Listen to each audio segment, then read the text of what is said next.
Okay, we are live. Hello, everyone. Welcome, welcome, welcome. Very exciting broadcast for you tonight. I'm joined by my great friend, a wonderful spiritual teacher, Jeff Dunphy, for retooling the world. He's no stranger to this channel. Um, we are going to be presenting some very, very important truths, in my opinion. Jeff does some wonderful courses and has an incredible lamasery up in Calgary, in Canada, Western Canada, which I've been part of for many years now. And I just love when we get the opportunity to collaborate like this because the GFL station, which of course many of you will be watching from, not exclusively, but many, the work that is needed right now in terms of connecting to our galactic brethren, our brothers and sisters of the stars, we'll unpack that maybe in a little bit later, is so important with the topics we're going to get into tonight. So first of all, welcome, Jeff. Welcome to another amazing show. I know we're going to have a great chat. Do you want to give a little bit of an intro to this? I know we're going to go into a slideshow and unpack a lot of stuff, but what it is you're excited about with esoteric psychology coming up? Well, one of the things that's on a lot of people's minds right now is the collective conscious recognition that something big is happening, in the throes of happening, in the middle of happening. We're right in the middle of 100 years of it happening. But one of the things that the ancients have taught for a long time is methodologies and to wake up. And when you wake up, when you create a receptivity index that is open to the discourse and the discourses of our elder brothers, if you will, and whether they're from the Pleiades or Sirius or there's a whole bunch of stuff going on right now. And the better and the more capable we are at raising our vibrations and raising our radar, if you will, our spiritual antenna, the more information will come from the externalization of this hierarchy. So this is going to be fun. It's going to be fun, but it's also going to be very strange. That's right. Yeah. It's we've got extraordinary things going on in the world sort of every day right now. It seems we have this pyramid revelation, which many of us kind of sort of knew about in many regards. I don't think any of us know the true depth of what's about to unravel, but with that sort of coming into our awareness, these things trigger us, and they trigger certain activations within us, downloads, whether it's sort of past life experiences or are opening up our faculties to connect more with our higher self, which we're going to get into very shortly here. The powerful things that come with joining a group like the Lamasery or just having discussions and being part of tonight's show, for example, also provide those triggers. It doesn't have to be some sacred site. It's all connected. And the way back in the times of Atlantis and sort of even before that, our star brethren were teaching the stuff we're going to get into tonight. Now there's different formats of it, but it's the same truth. And what I love what Retooling is doing is bringing back that info because it's so relevant and so connected to our soul at this time. And it's so important. So amazing. If you're ready, Jeff, let's just dive straight in. We've already got 330 people live here. Alrighty. Let us know where you're from in the live chat. Tell us what country you're from. Welcome, everyone. Anything we presented tonight, show as always, quick disclaimer, is based on our opinion and beliefs. And if you don't share the same opinion or belief, just like you're in a spiritual grocery store, just leave it on the shelf. It's fine. Take what resonates, pop it in the cart, and leave what doesn't. With all your comments in the live chat, please keep them kind, and respectful. And we're all going to have an amazing show. So,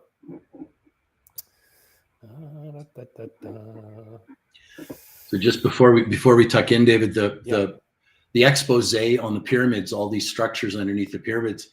An interesting piece of trivia. I was read into this the first time I was in Egypt in this iteration, 33 years ago. It was all sort of disclosed to me, but the understanding at the time was to allow this information to come out in due course and not necessarily to speak about it.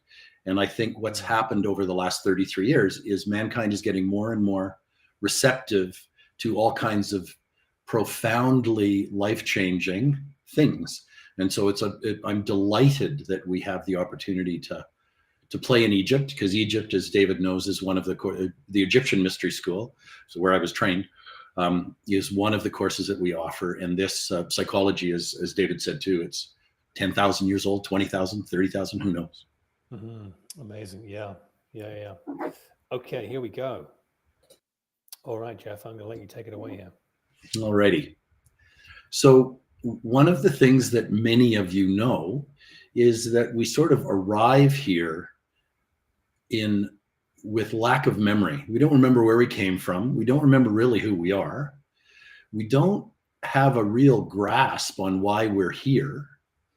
But one of the things that presents itself is when we see something or read something or hear something that strikes a chord within us, we wake up and we smile and we have a mini epiphany. We have an aha moment, but we have that time when it's, oh, this seems very familiar. And as Socrates said, teaching is really, and learning is really remembering. And a lot of the stuff that David and I have done over the years, it's when you're introduced to it, it feels so familiar, even though you haven't gone there before. And what we're trying to do is open people up to the hidden energies that are intimately engaged in shaping your life and your destiny. And this is understanding and awakening to the soul and awakening to the genius, right? Okay. Now this journey, it's beyond the ordinary because it resides in realms of a much higher vibratory rate. Okay. And we are, in essence, we're surfing on a whole bunch of waves that influence us in so many different ways. And one of the metaphors and one of the analogies is out on the ocean waiting to surf a wave. And one of the things that happens, you're on the surfboard and you're lying in the waves, and you're paying attention to the waves. And the more you understand the waves, the more able you are to see a wave coming, see that it's going to work. And then what you do is you paddle like mad to get in front of it so that you can ride it. Now, oftentimes we live many lives. For those of you who are conversant with the whole concept of reincarnation, we live many lives never paying attention to that.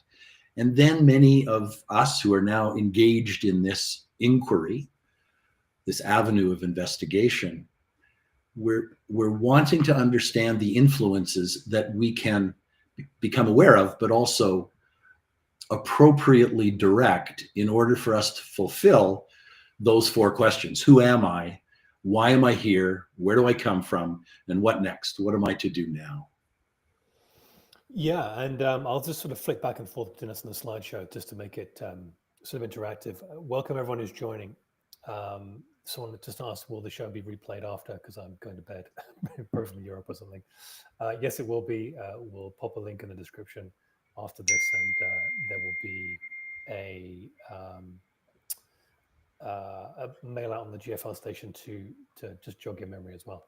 But yeah, I mean, it's sort of wave to wave is very interesting because between the waves is where we do the work, isn't it? We sort of have the big crests of waves where these are the big activations, the big events, the big initiations that we have. And then in between those crests is sessions like this. It's doing the work, it's gathering in community, it's doing work on ourselves. I know Kelly had a session with your wonderful Marie-Eve today. It's doing the work in between the waves is so important. And we have a number of big waves coming up. And I think that there is there can be a bit of a lackadaisical, what's the word? Sort of a resting on laurels a little bit in the spiritual community, thinking that everything is going to come to us. And that's not talking about flow. It's very important. but we can often sort of get distracted and not necessarily do all the work we could be doing ascension wise, right? I mean, no truer words have been spoken. I think one of the aspects of the second coming is recognizing that it is a state of consciousness that is vastly of a much vaster expansiveness that you actually need to prepare for. And if the other metaphor in the waves is, if you're facing the ocean and a little wave comes and it hits you in the knees, it's no big deal because you can brace for it. Another one comes, it's going to hit you in the middle of the thighs. You've got to brace yourself, or maybe even ride over it. One's going to hit you in the chest. You got to jump and get over it.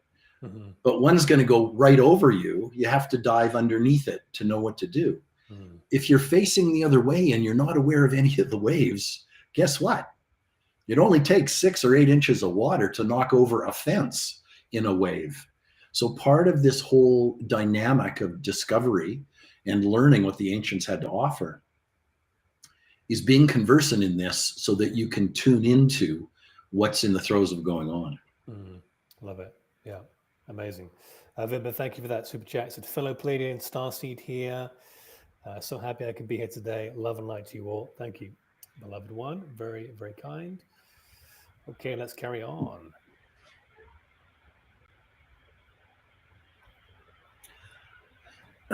So one of the things inherent in all of us is a nagging question that there's something more to this than meets the eye. Or do you think there's something more to this? There's got to be something more than the 9 to 5. I've done everything right. I'm in that place of what is going on. And then the wave of the earth changes, the wave of politics changing, the wave of all of this stuff changing. And even in some of the comments, we've been lied to brilliantly, diligently, and quite nastily for a long time. Mm. Are you here to change things? Are you here to, the paradox is, are you here to change the world? And consequently, the only way you can change the world is by changing yourself. And by changing yourself, you're then more attuned to your destiny and more attuned to your calling, your soul call. And I think there's a part of many of us that's waiting to be discovered, and that's waiting to find your soul purpose. And it's written in the Ray compilation, which we'll talk about in a minute, and it's also written in your astrological information as well. So it's there's operating and owner's manuals that the ancients have left us and shown us how to acquire and then how to interpret. So there's something very magic going on, and in the same time it's very confusing because it's outside of the realm of conventional thinking, and it's outside of the realm of the official narrative, because the official narrative is desperate to keep you deaf, dumb, and blind and completely in the dark. Yeah, 100%. I think I saw Sunflower Life in the chat there. I think Pookie's watching from the other room. Good stuff. Okay, let's carry on. I was introduced to this work decades ago, and in a meditation, I was directed to go and find the writings of an Alice Bailey, who was the amanuensis for the master Jewel Kuhl. And I got out of the meditation not knowing who this Alice Bailey was and Jewel Kuhl were, and I called a used bookstore here in Calgary, in Canada. And I got on the phone and I said, I'm looking for the author called Alice Bailey. And the guy on the other line, he went, yeah. And I said, do you have any of her books? And somebody walked in an hour ago and dropped off 22 of them. And I said, I'll be right there. And I went in and bought all 22 of the books. And this was given to me in a meditation that morning. So it was very direct. And in the meditation, it was, we will arrange for the books to find you. And so I bought all these books, and it was as if when I was reading them, it was almost as if they were telepathically being read to me. And it was life-changing. It was also mind-boggling because I had not been a prolific reader of books historically.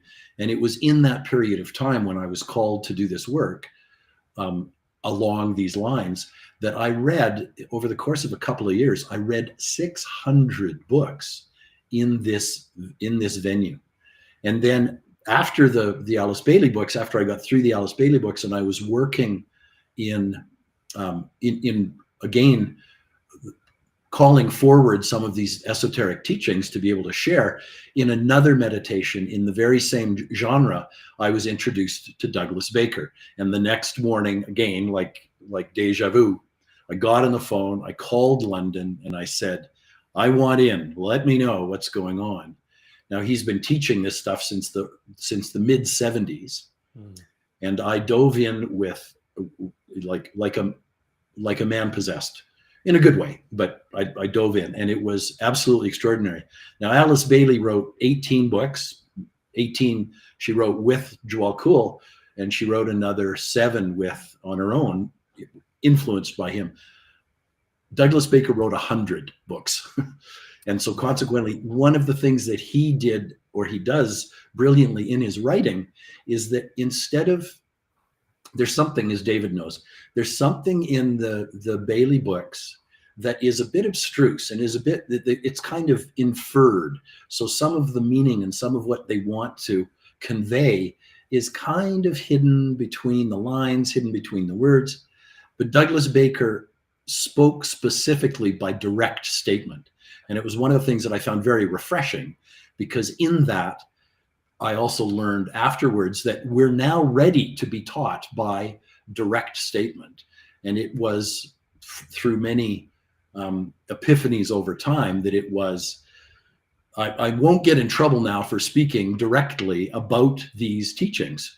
And historically, in past iterations of this vessel, I've been executed as a result of my enthusiasm over sharing this information. And I'm now in a place where I can share it without too much pushback, or without being burned at the stake, or without being whatever. So this is a time when this is coming to light, and this is a time when we get to share it with you, and it's very exciting in that regard. It is already discombobulating, but it's emancipatory. We're meant here to emancipate mankind, and you're a part of the journey, right? Yeah, amazing. I know a lot of people are sharing some of their stories in the chat here. We'll have a little thing, a dialogue at the end with some of these. But yeah, it's been an amazing journey for us all of the souls that are in this incarnation now, the iterations of humanity and lifetimes that we've had, and things that we've gone through. And again, a lot of this stuff that we're talking about and that you're going to run in this course is going to help you unpack a lot of this stuff and understand it, because there's so many things that pop up for people right now. You call it shadow work, you call it sort of whatever you want, that doesn't make a lot of sense. And we think that the sort of the Earth school, as some of the galactics talk about, is just the reality that we see. And we've got this money system and this governmental system in the countries and what have you. But it wasn't like this. This is a very short period of time that it's been like this in this density. It used to be very, very different. And now we're now heading back, I suppose, on the spiral of this new Earth paradigm. And what I love about what you're doing, Jeff, is it can be quite abstruse, like reading Alice Bailey's stuff, reading Douglas Baker's stuff. It's fascinating for a very small portion of people who can sort of really digest it in its raw format. But it needs sort of modernizing, it needs massaging, it needs unpacking by people who've done the work. And Retooling does that incredibly well. Certainly you do that amazingly, Jeff. So yeah, amazing. Okay, let me just pop on here. Okay. So what is esoteric astrology? Now, esoteric astrology or esoteric psychology, forgive me, I get the two mixed up because they're so intertwined.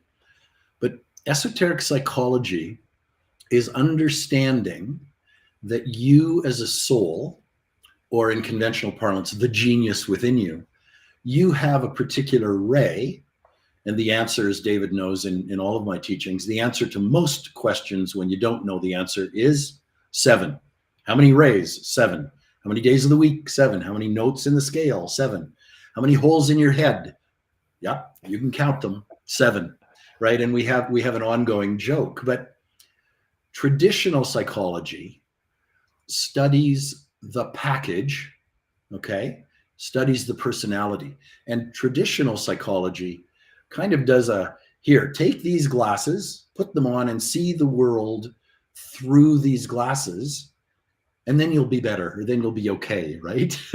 So one of the things that happens in conventional psychology is that we view our clients or our patients, we view them as their personality.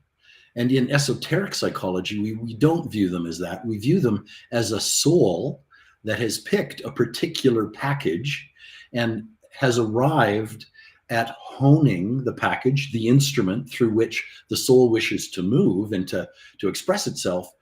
We're honing our package. And part of that whole process is when you understand your instrument, if you will, you sit down at your instrument, which is a piano, or you sit down at an instrument, which is a guitar, and you need to tune it and you need to get it to a place where it works for you. And then you sit down and you get downloads, or you get overwhelmed, or you get overshadowed. We can call it all sorts of interesting things. But then you sit down at the instrument and you allow your genius to flow through the instrument. So it is akin to knowing what foods are good for you. It is akin to knowing that you may have a belief system that isn't commensurate with your real self. It's a belief system that has come down over generations of not being good enough, handsome enough, pretty enough, strong enough, whatever, not enoughs. There's a lot of not enoughs, but a lot of those things aren't yours, but they are yours to take responsibility for in honing this instrument. Mm-hmm. So it's fun. It's a real fun thing, okay? Mm-hmm. So in keeping with this, right, we've got, so life is a play. And mainstream psychology studies the actors, the personalities. But esoteric psychology reveals and talks about the director, the soul, and the cosmic sage. Mm-hmm. Right?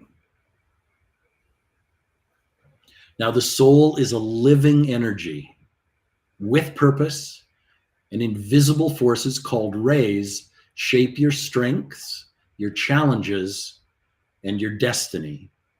And the whole universe, as far as we know, and certainly from what many of the brilliant minds have told us, all are very much aware of that we are just energy. We'd like to think that we're made up of atoms, but in fact, if you deconstruct an atom is just a vortice of energy. And so it becomes, it behooves us to be better aware of the energies that influence us and the energies that we can utilize in order to better serve our purpose or our objectives, our soul's directives, right? Mm-hmm. Yeah. Do you want to just pop your phone off there, Jeff? I think it's just thinking, is that yours or mine? Yeah, you're right. It's not mine. Yeah, no, beautifully said. It's quite a thing, isn't it? Waking up to the reality of the fact that we're not our personality, that we're not our packaging, and moreover, how we deal with people. Because the greatest challenge that we have as the Earth School, as humans, as souls having a human experience, is relationships. Now, relationships can mean a lot of different things. We're in a relationship with everything, but our fellow souls having a human experience are incredibly difficult sometimes to navigate. And when we understand the nature of the soul, our soul, And our journey here, certainly in the human format, it does, navigating relationships in the external world becomes, I wouldn't say it becomes, a breeze, but it becomes that much more easy because you can understand why people do the things they do, why they are the way they are, etc., etc. So very, very important to know. Okay. Now, one of the things we're going to teach you in this course is we're going to do a full-blown ray analysis of who you are. Now, who you are in this slide talks about the influence that your soul came in on, your soul ray, and then the package which constitutes your personality. And your personality is made up of three aspects: a mental body, an astral body, and a physical body. Now, the mental body is ruled by a ray, the astral body is ruled by a ray, and the physical body is ruled by a ray. And when you understand how the rays work, you can surf those waves mentally, emotionally, that's the astral body, and physically for your own betterment. And you also have a personality ray. It's how you combine the mental, the astral, and the physical together in order to form your energetic expression. Now, this ray complement is also included in your astrology. So part of the teaching that we do in astrology also has overlays and overlaps in the ray complement. So we'll talk about the first three rays right now. The ray one is the ray of will and power. Ray 2 is the ray of love, wisdom. And ray 3 is the ray of active intelligence. So there's some big things involved in this. And as the course will go, as David well knows, you start to be exposed to how profoundly magic this world is in its septenary nature. Our world, our cosmos, our solar system, our bodies are all work in an array of the 7 rays. We have 7 chakras. There's sevens everywhere in our world, and we dive deep into that so you can understand it, and you start to see these things jumping out at you. It's magic. It's absolutely magic. Yeah, it is. And it's curious because it's not in the mainstream, is it? You don't find, of course, you can go looking for it and you can find Alice Bailey's works, you can find David Baker's works, and many, many more Dwell Cool's and all the masters' works in different degrees, if you are willing to search for it and pull it out. But it's not in the mainstream because, except for some of the people behind some of the elites, because of course they are aware of all this and they use all of this, especially esoteric astrology and astrological elements. But why do you think it isn't in the mainstream, Jeff? Why is this sort of being kept hidden? Well, imagine, if you will, what we're seeing. We're seeing all this expose on how much corruption is in the government, and we're seeing some. Did you know that there are a whole bunch of people collecting social security that are 140 years old, and there's a whole bunch of things coming to light? What would happen with the people who are gaming the system? What would happen if they're going to be exposed? They're going to push back and they're going to say, whoa, hold on. No. I don't want you to cut off my revenue stream. I don't want you to expose my scam. Now, what's happening right now is these scams are being exposed, and they're being exposed with blinding clarity, and they're being exposed in a way that you can start to see this expose coming, and you can start to see people scrambling for the exits because they don't want to get caught in the great riptide that's happening when all this stuff is being exposed. Why would you want, as all corrupt either organizations or religions or countries or media things, why would you want to have your gig exposed? Why would you want it to be exposed when it's not for the greater good? It's actually for the overwhelm or the overpowering of everybody. And now this wave of light, this wave of light workers, this wave of our elder brethren coming in and saying, we want to help. How can we help? And us going, yes, we want to be informed. Let's go. This is a really big time. And it's all being gently disclosed. Had this all happened, David and I talk about this all the time, had this all happened 15 or 20 years ago, nobody would have seen it or come out with it, because all of the channels of dissemination of this information would have been shut down. Yeah. But now it's impossible to keep this. So now instead of blocking it or disarming it and not allowing it to be disclosed, what they're now doing, because they got together and they said, we can't stop this information from coming out, but now why don't we just flood the world with all kinds of weird and awkward and bizarre and silly information, so that even though we can't stop the truth tellers in disclosing what's going on, at the very least we can make everybody so overwhelmed with information that they get confused and they don't know what to do. So in essence, there's a paradigm right now, and it's called, this is the information that we're in. And as we talk about this age, there was an age previous to this current age. This is the age of Aquarius that we're in. There was an age called the Piscean age, and the Piscean age was the age of believing. And David was the only one in the village that read. So we'd all go over to David's place and he'd read to us. And he'd read to us from the ancient scriptures. He'd read to us from the Bible or the Quran or the Vedas or the Upanishads, whatever it was. But he was the only one in the village that read. So everybody'd sit around and they'd go, okay. And then sometimes they'd go, so what does that mean? And so then he was subjected to interpretation, right? Mm-hmm. But we're now in this place, we're now in this era where it's the age of knowing. Now, the age of knowing, paradoxically, is confusing, because more information does not mean better informed. More information merely means if you know how to search for it, you can find it. But if you don't know how to search for it, you can't. Mm-hmm. But it also requires this profound talent. It can be learned and it can be taught, of discernment. And this is where our intuition is coming in. This is where our higher faculties are coming in. This is where our connection to our intuition, our connection to our soul, we're waking up. And we're waking up in this manner that says, finally, I've got a thread that I can hold on to that makes sense. And that's why the GFLs of the world, and why our elder brothers are reaching out to say, what can we do to help?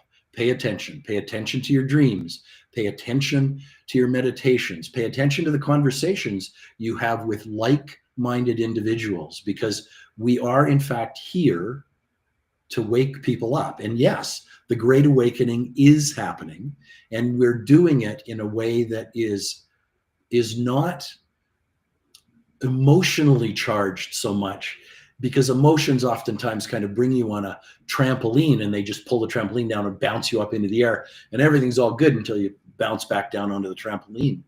But we're doing it in a way where we're validating it by many, many examples and expressions of truths that all seem to resonate, or all seem to allow our discerning mind to give thumbs up to.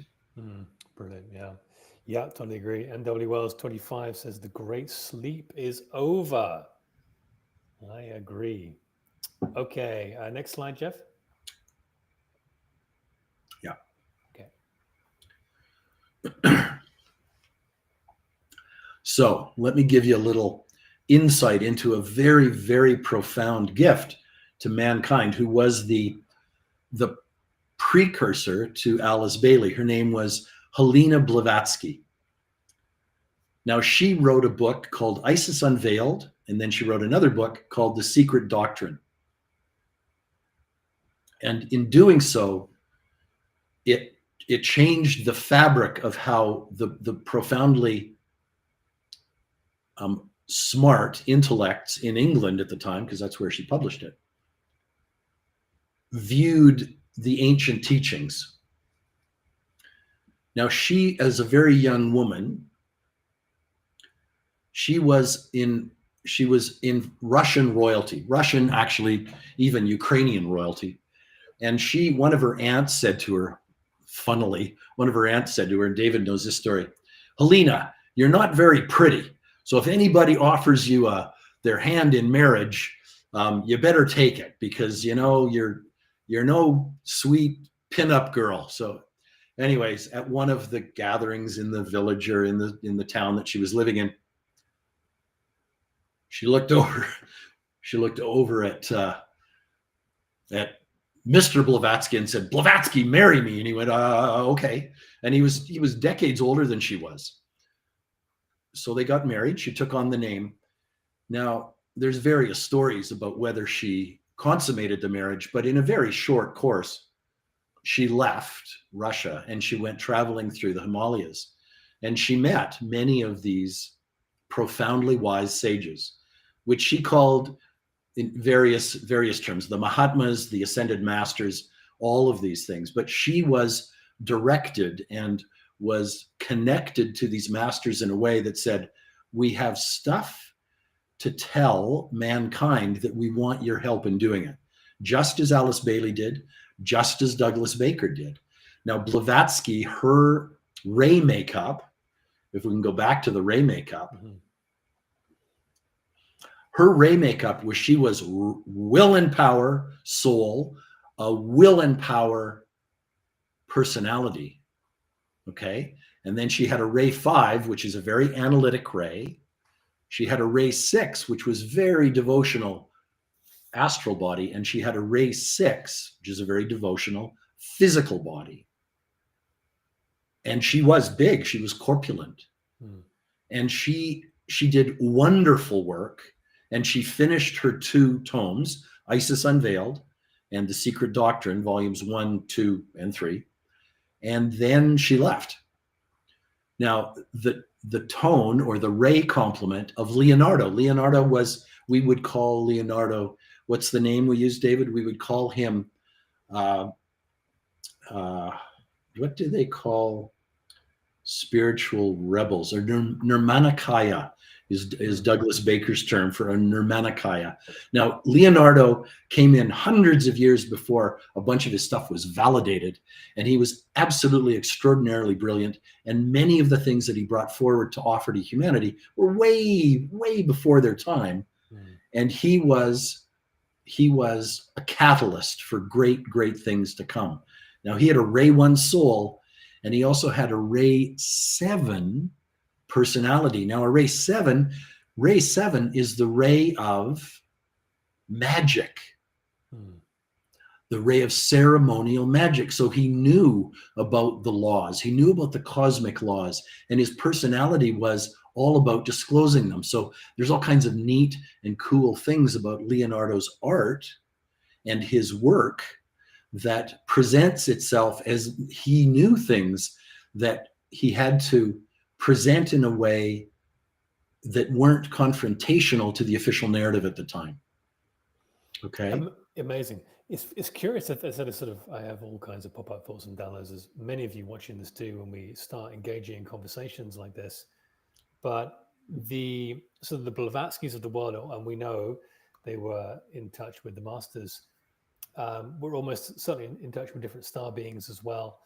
And they didn't have the internet, they didn't have a GFL station or whatever to be able to present that to however many people it goes out to. They just had books, and they had a lot of manuscripts and notes and things. And if they didn't record it in those, it sort of got lost and shuffled off, and of course deliberately hidden, didn't it?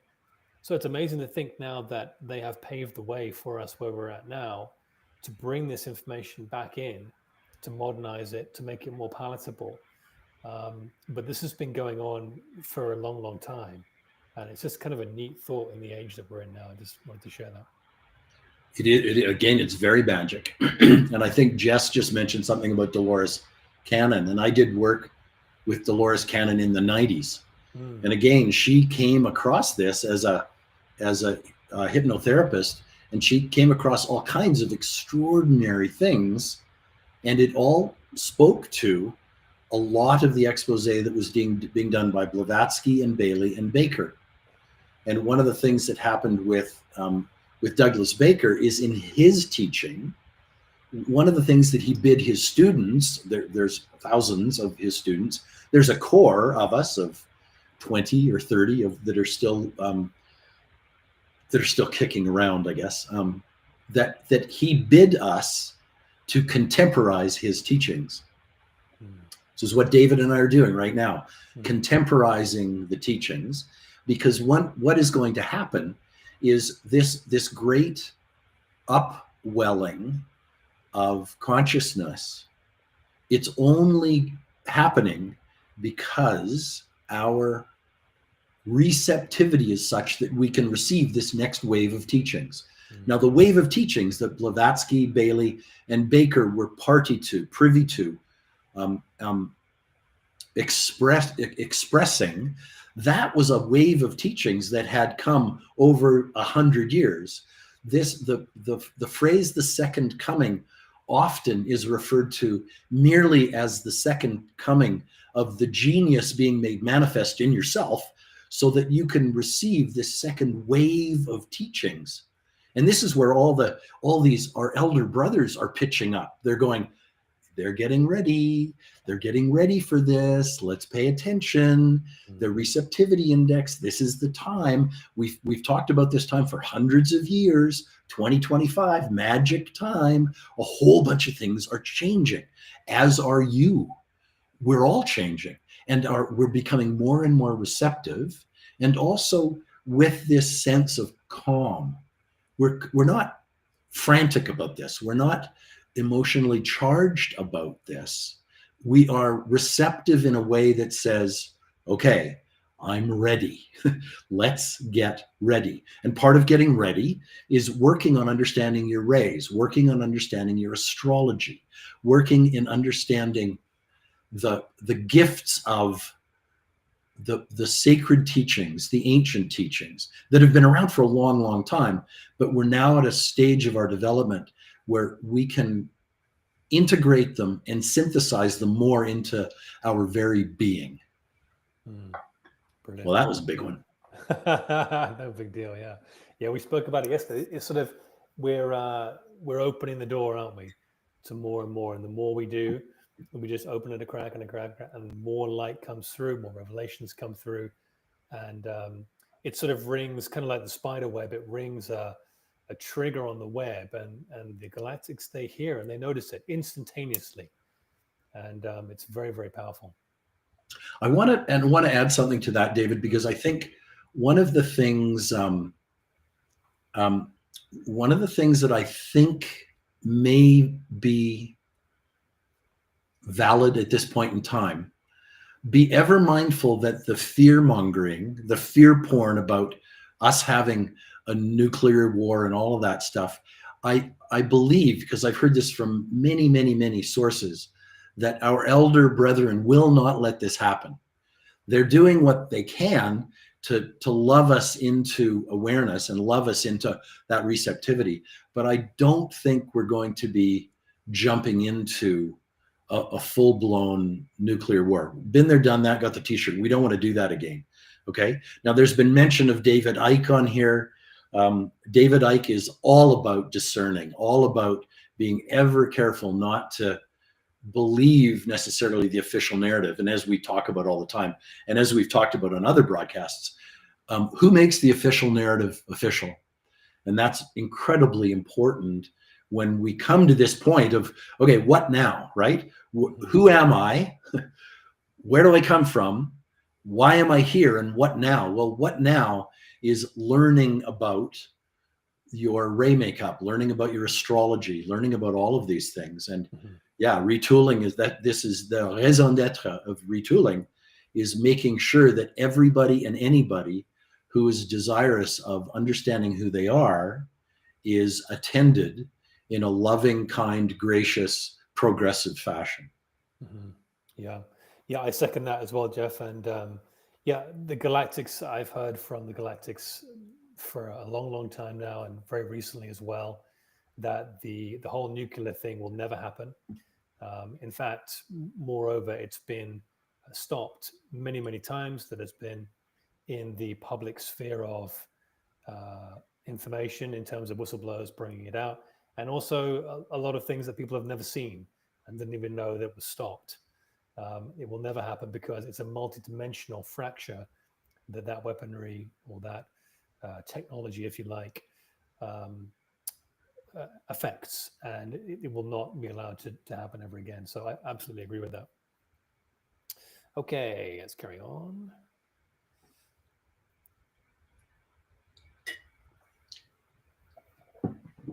So imagine 7 cosmic streams of energy, power, will and power, love and wisdom, active intelligence, art and harmony through conflict, analytic science,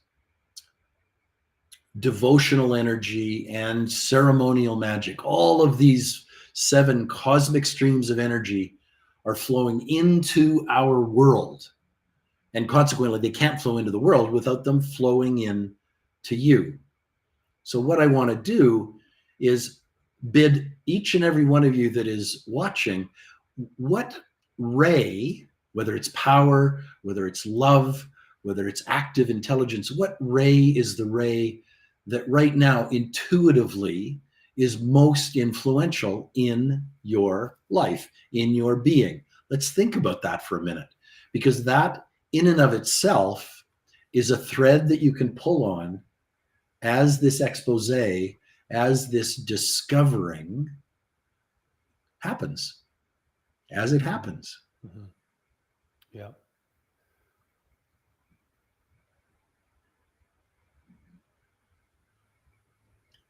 One ray makes you a leader, another a healer, but oftentimes you can have rays that your soul chose for you in your package that aren't necessarily collaborative, but are absolutely defined by the divine design for your life. And it's a very important aspect of you remembering that you are the author, the screenwriter, the protagonist, sometimes the antagonist of your life. And when you understand what influences your life, you get to step into the play where you are the creator, the writer, the director, the protagonist, the antagonist. It's magic. It's magic. And it's also a bit terrifying because you start to realize that you, as the creator, can either be proactive or reactive. And most people live their lives as their lives living them. And when you start to wake up, into, I choose to live my life as I am. And that's a big revelation.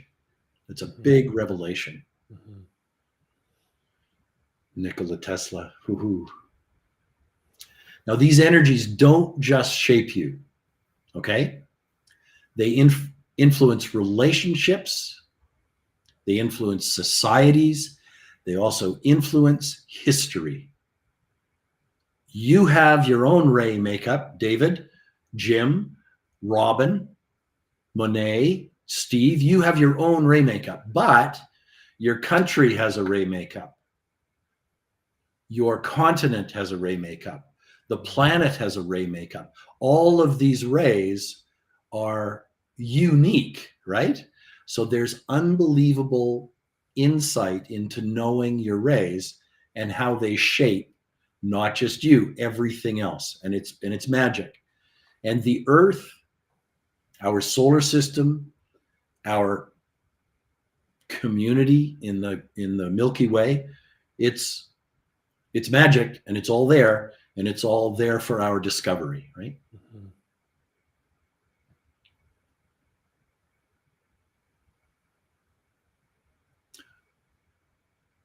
We're just going to read this because imagine waking up guided by you, your wiser, higher you. It's a higher part of yourself, clear on why you're here. Oftentimes, we've heard over and over and over again from students who've had these great revelations, never did I know how lost I was until I did this work, and then I discovered what I'm here to do.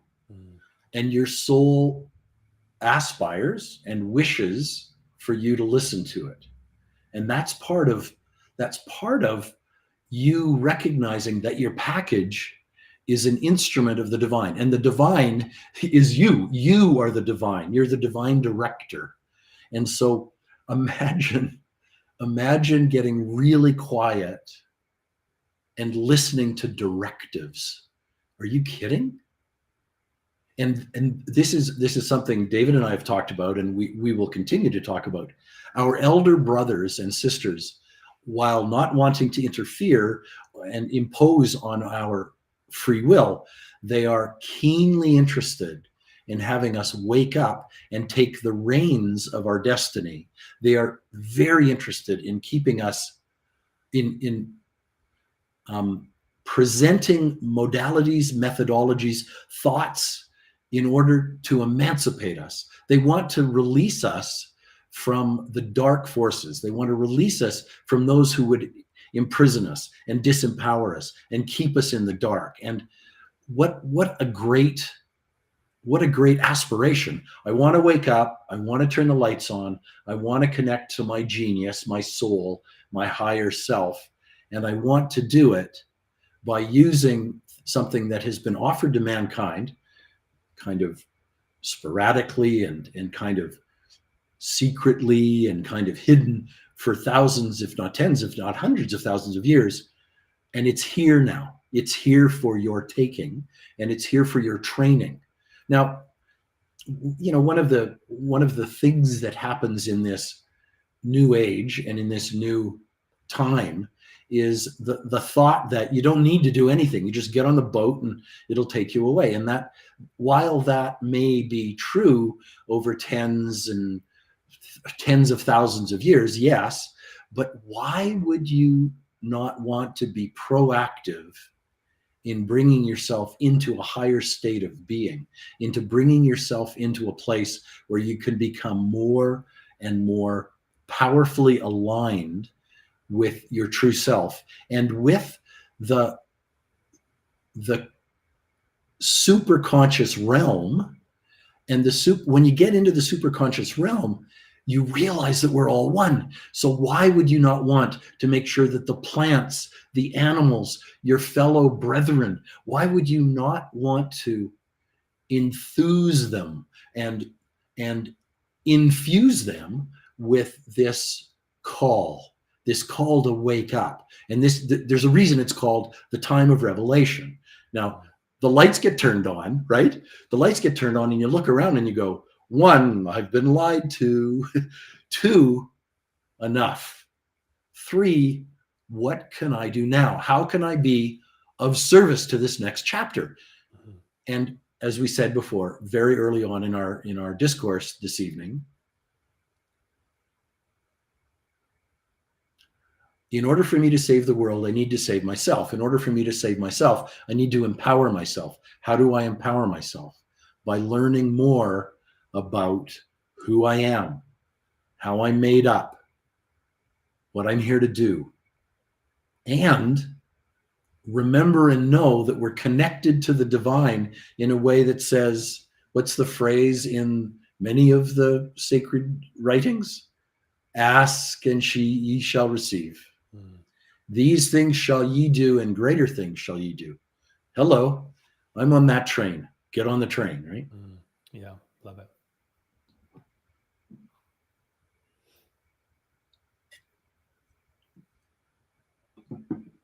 There's 2 of you. There's your package, and there's your soul. Now, your package is temporary. Although, as we will disclose tonight, David, we have technology that is available today. It hasn't been disclosed much, but we have technology that can elongate current packages, current physiology, to last and to live for far longer than we currently live for. Mm-hmm. There is technology available today from sources that I've spoken to personally that would allow us to live another 50, 75, 100, 200 years. Now, why would we want, when we're suffering, when all this suffering is happening, why would we want to live through all that suffering? Well, what if when you find out what you're here, yes, med beds, when you find out why you're here, why would you not want to align yourself with the higher and then contribute to the awakening of mankind? I don't know. It sounds like a pretty good gig to me. Mm-hmm. And why do you think all of these channeled messages are coming in? Great disclosure coming. Pay attention, raise your vibration, get quiet and listen. The messages that are being disclosed, albeit are being disclosed through channeling, but they're also available in the higher realms. And when you can plug into the higher realms, you don't need a channel to listen to that. You get quiet and listen. So it's coming at us from various avenues of discovery. And it's all for us. It's all to emancipate mankind. Imagine, if you will, and this is a metaphor that is spot on. Imagine, if you will, that our planet has disease. It has full-blown cancer. It has the creeping badunga. Let's just call it the creeping badunga, because that's a good word. And the creeping badunga has a vested interest in keeping the creeping badunga going. But the divine part of our planet is saying, I wish to discard, I wish to get rid of, I wish to rid the body of the planet of all disease, all discord, all disharmony. That's what's going on right now.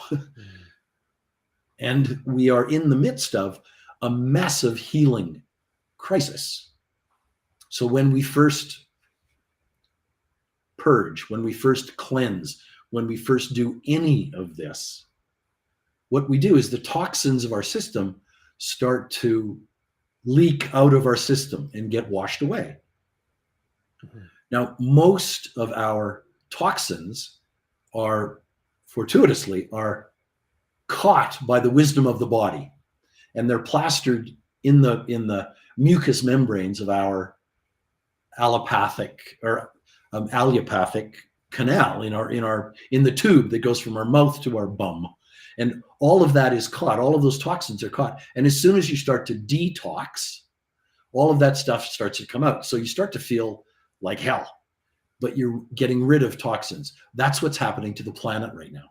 Mm-hmm. And if it's happening to the planet, it's happening to you too. And these toxins can be physiological, they can be emotional, and they can be mental.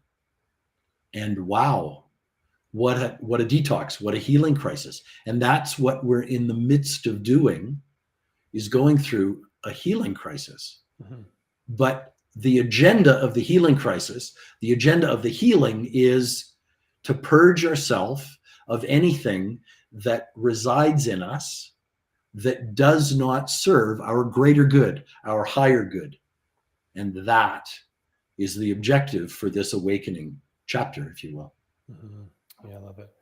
I can't pronounce this guy's handle. Delta said the disclosure without empowerment is useless. Yeah. And here we've got Brian talking about the rays. There you go. Mm-hmm. Yeah.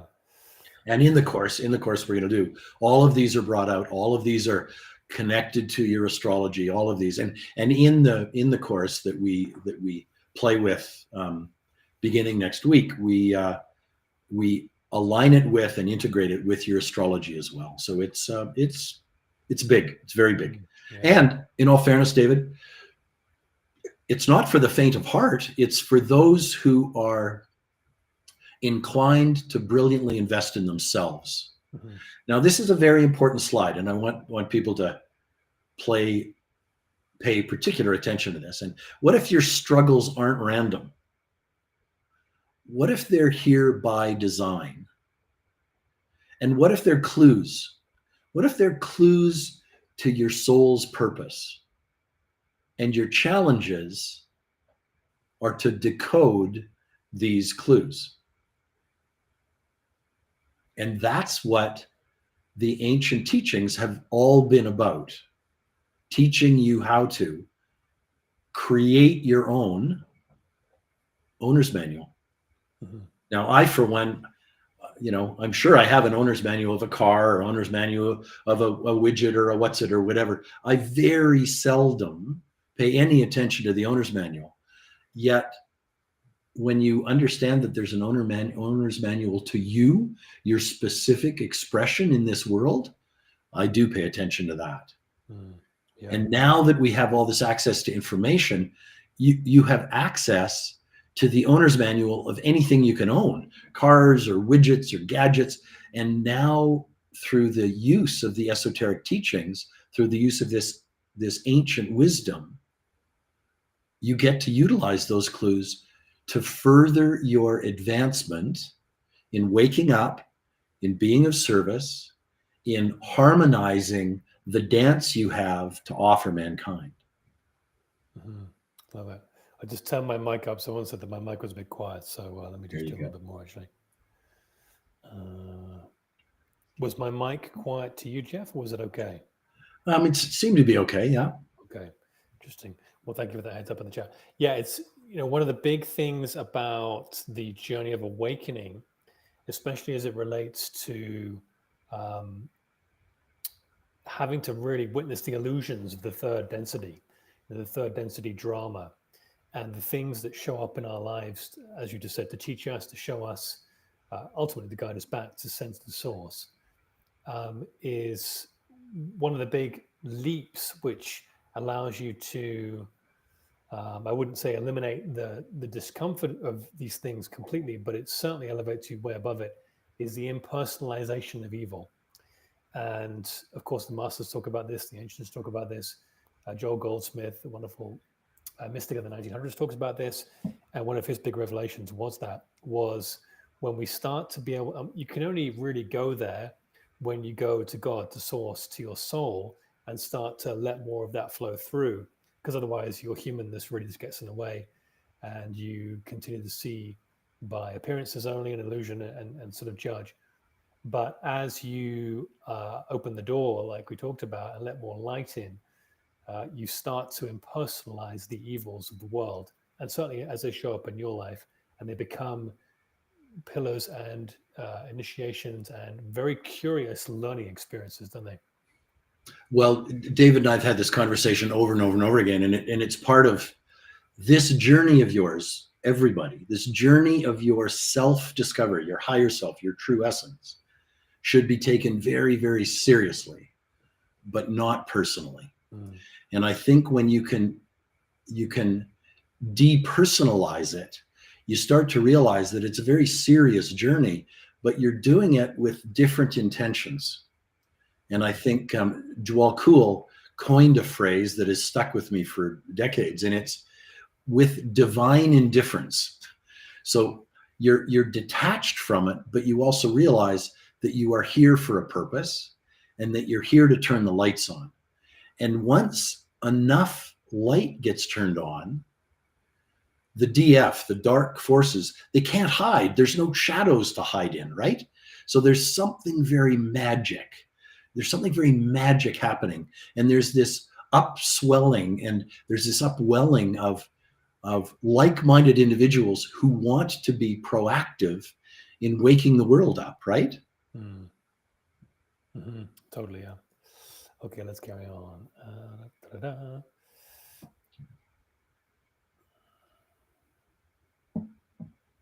Why now? Well, I think we've kind of made this point, right? Like, this is the dawn, right? The storm, the storm of the DF is now starting to dissipate. The storm of this disempowering mankind, they're losing their power. And in today's chaos, understanding your soul, understanding your calling is incredibly important, because there are things to be done by you, done better by you than anybody else in the world. Why would you not want to pursue that understanding? Like, that just makes so much sense.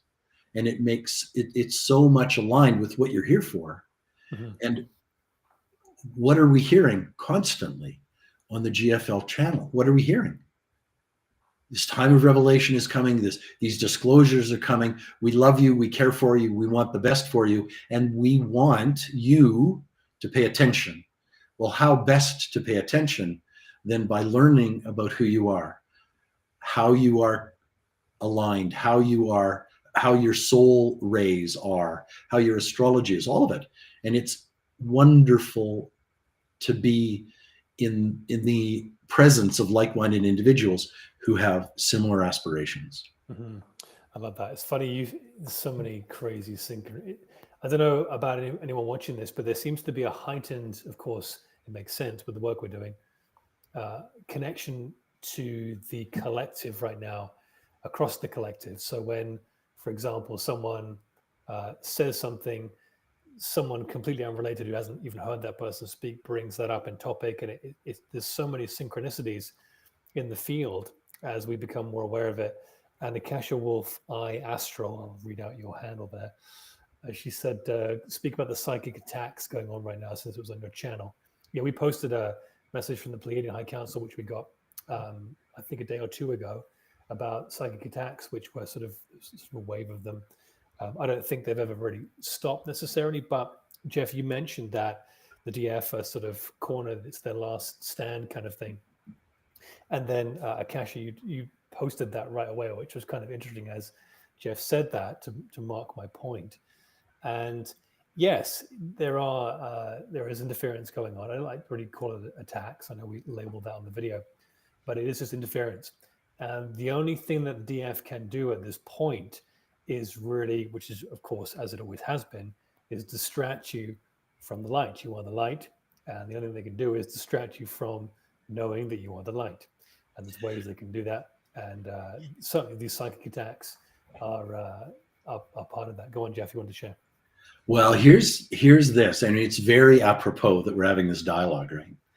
So imagine the realm, imagine the neighborhood that the bad guys reside in, and the neighborhood that the good guys reside in.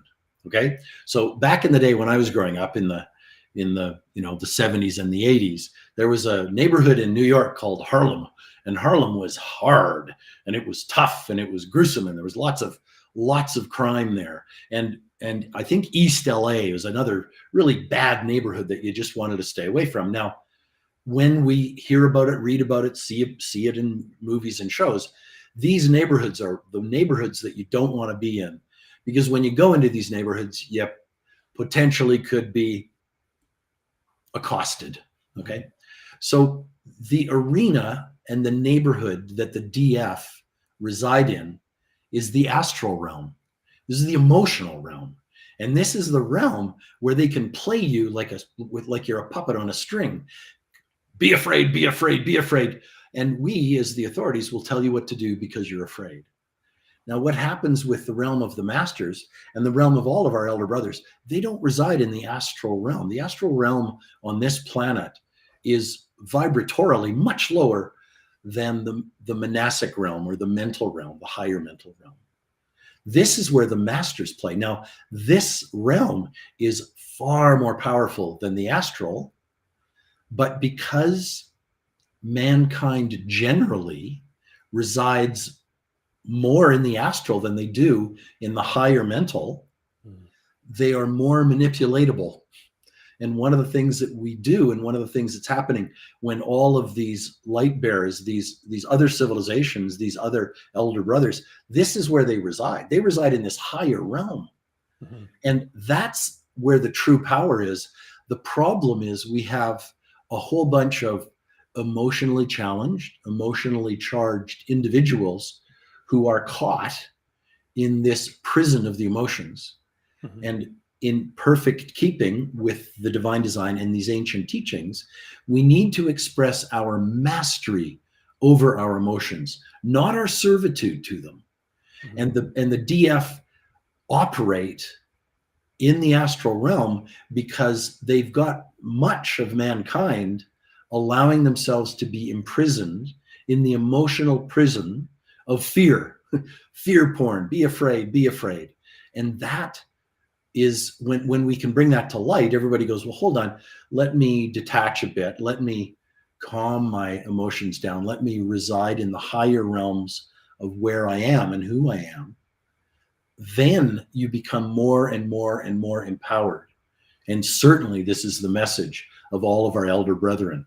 Rise up into the higher realms where your awareness and your diligence, your push-ups, understanding the rays, understanding your astrology, all of that serves you so that you know how you fit into this great cosmic orchestra that you belong to. Mhm.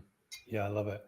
I'm just going to throw this up on the screen here, but just to end off on this, yeah, Akasha, I've been working the astral and waking up feeling anxious when I have no reason to be. I want to speak on that real quick because it's quite important right now, and then we'll get to the slideshow and finish off the slideshow.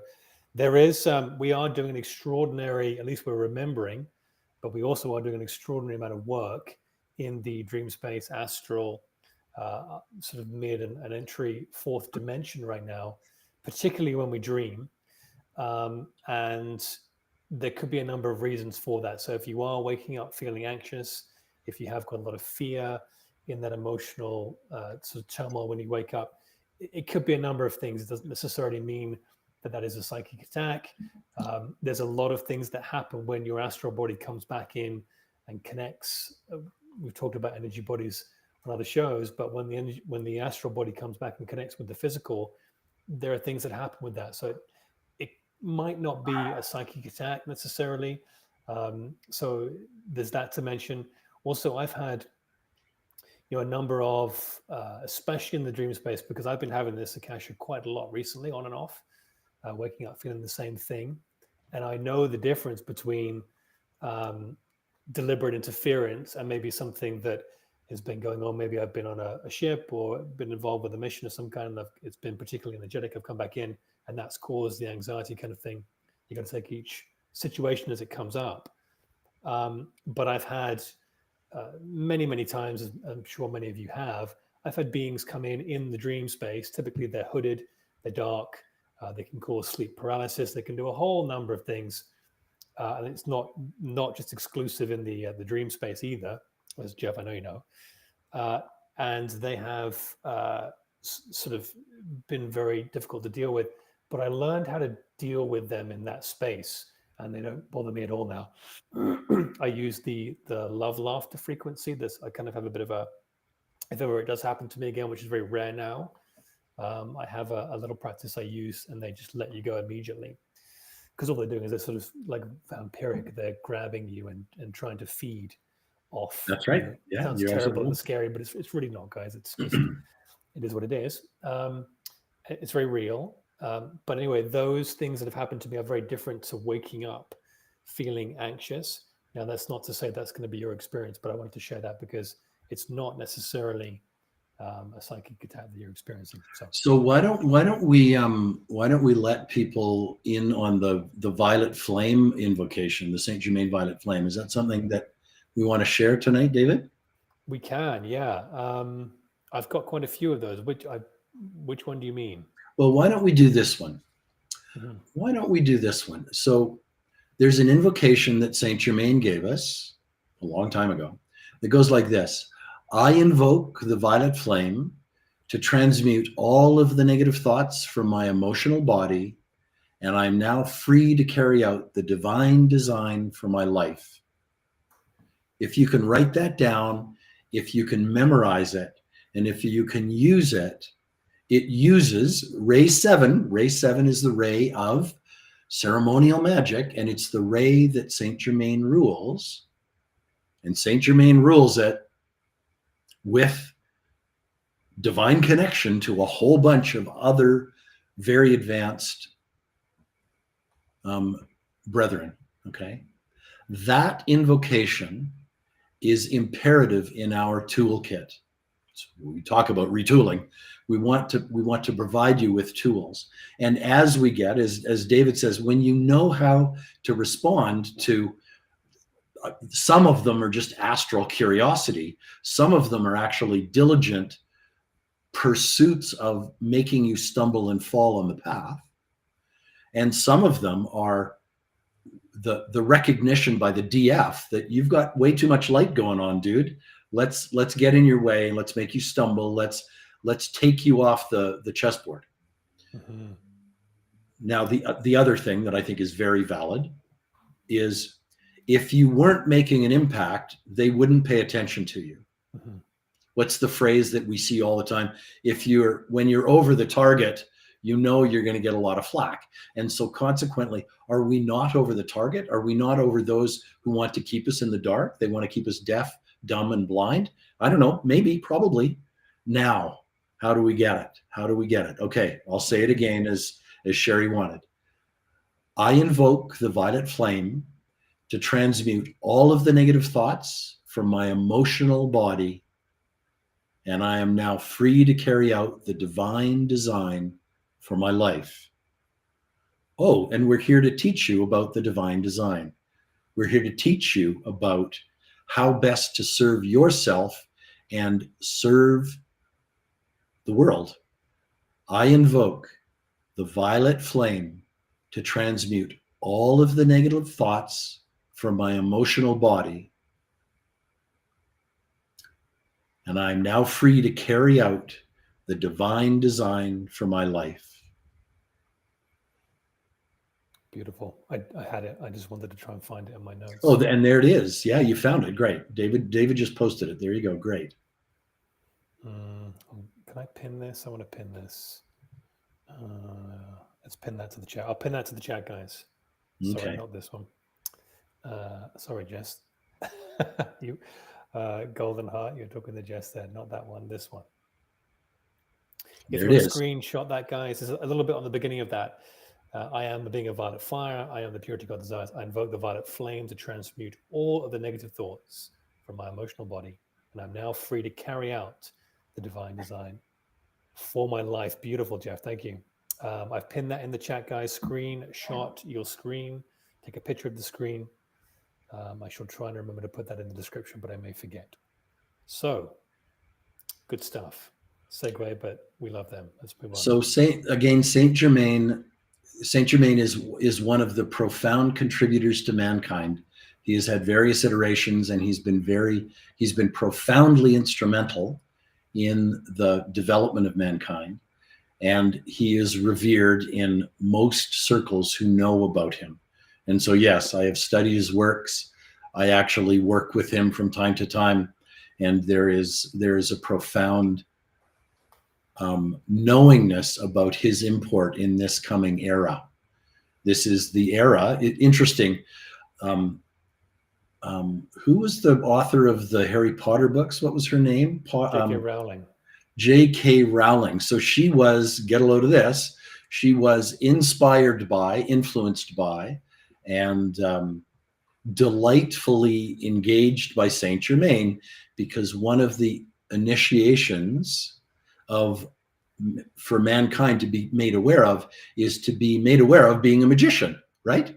And so imagine, if you will, she was on the bones of her ass. She was poor, broke, in a coffee shop. She didn't know how she was going to feed her family. And these inspirations just started to come. She started to write them down and amazingly created a profound recognition and epiphany in the world about, yeah, we are all magicians. Oh, and we are also Harry and Voldemort. We're all half good and we're all half bad. Which part do you want to empower? So it's a very magic time. And this is the realm of duality. This is a realm of all sorts of magic things. And so, yes, we are there. There's a community of contributors to the emancipation of mankind. And the emancipation of mankind is contrary to the agenda of some, as David and I have made reference to them all night, the DF. They don't want us to wake up because then they can't use us. Then they can't feed off us. But there's something very magic about the tenor of the direction we're taking right now. And it all involves you. It involves you and what action you take, what investigation, what avenues of investigation you take, and how we can best put it to work to free mankind and free yourself, emancipate yourself as well. Mm-hmm. Man, I love the Harry Potter series. Yeah, there's so much in there. We could do a whole show on that. My God, couldn't we? Indeed, yeah. Okay, actually, yeah. J. Tolkien tapped into other realms, the elves, Pleiadians. Same with the Harry Potter book. Yeah, all these amazing shows, as many of you know. Again, the George Lucases, the Gene Roddenberrys, they were in touch with higher beings, and that's quite well known when you're in the space now. And of course, the intelligence agencies have sort of ring fenced them into that, so it's all connected. But yes, absolutely. Let's finish off the slides here, Jeff. Okay. I think we've gone through that one. Yeah, we have. Okay. This is a 5-part series. It starts in 5 days' time. The Soul Unveiled. We decode the rays with tools for alignment, your ray analysis, right? Humanity's evolution. This is all part of a very comprehensive series. One of the things that consistently strikes me as relevant and awe-inspiring and mind-boggling is this stuff is really simple. It's just profoundly broad, wide, and high, right? And it's magic, but it's also necessary for our evolution. Okay. Okay.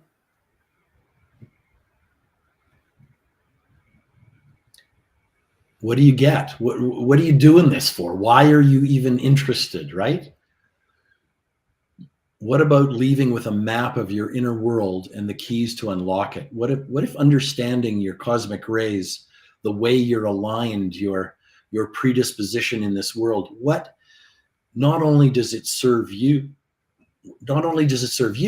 what happens if it serves your capacity to be contributory to this next chapter, right? Like there's something big about this, and that's what I want to share with you. That's what I've been directed to share with you.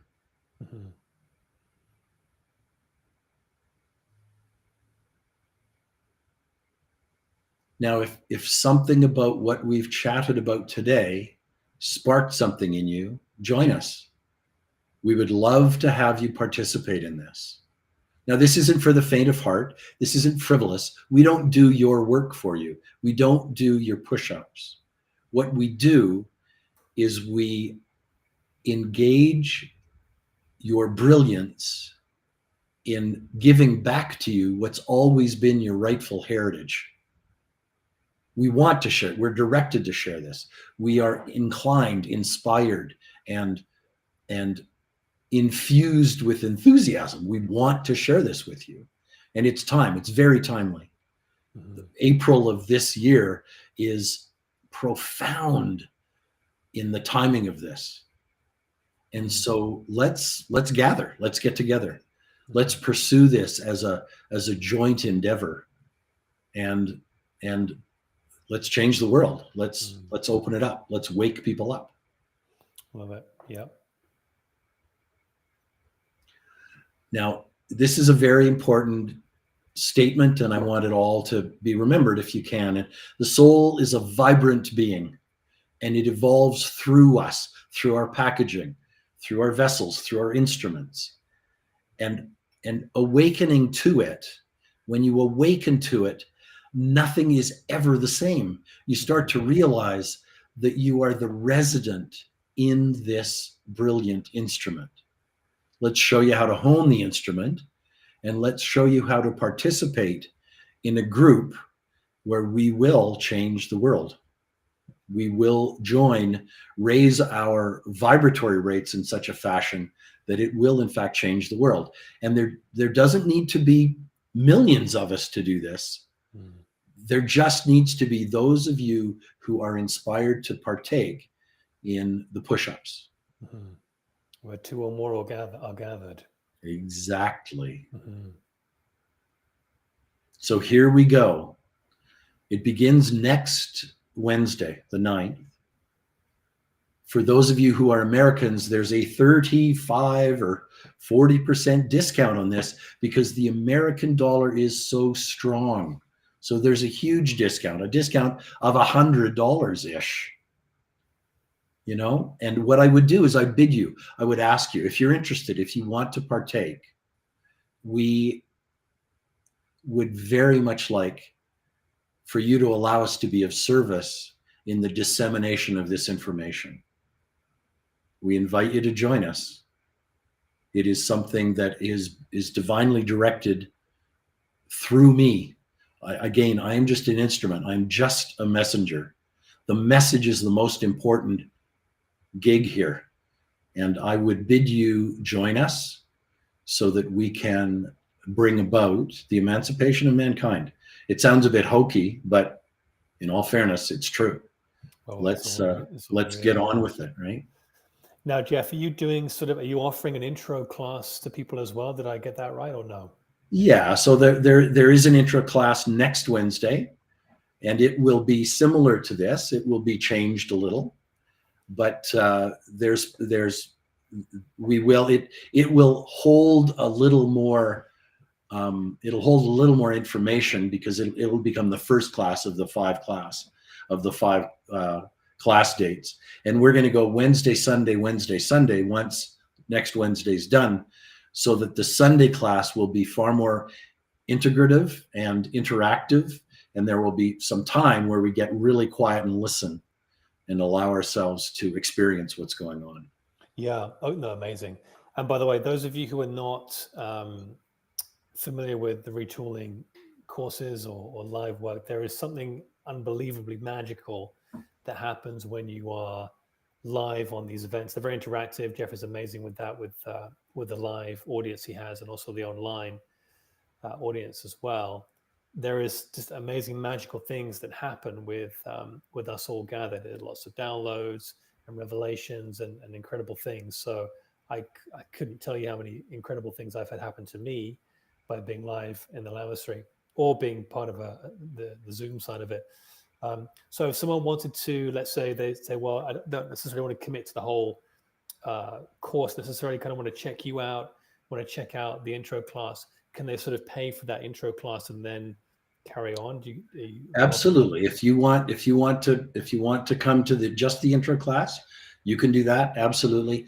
And also remember that we're going to record every one of them.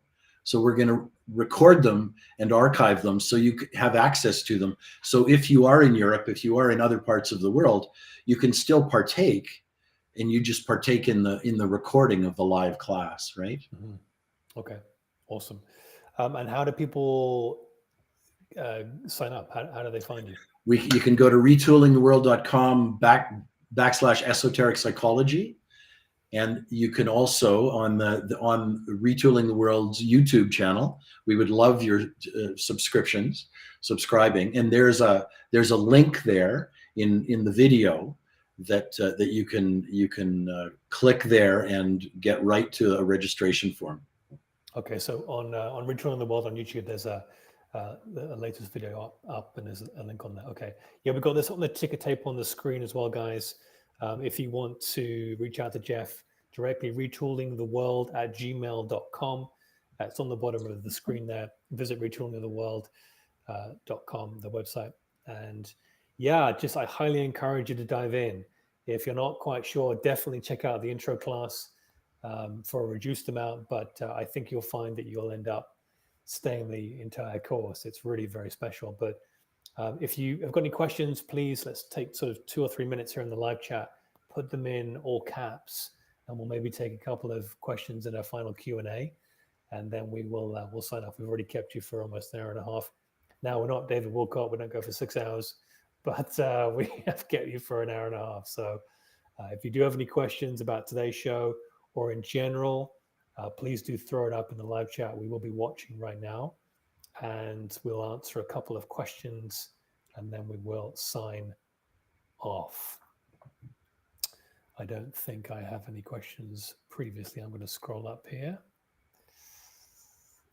Okay.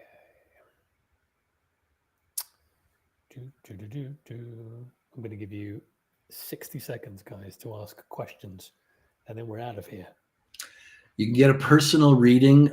Reach out to me via Gmail, retoolingtheworld@gmail.com. I will happily set that up. Get an astrological reading and or a ray reading, and we will move forward with that. Amazing.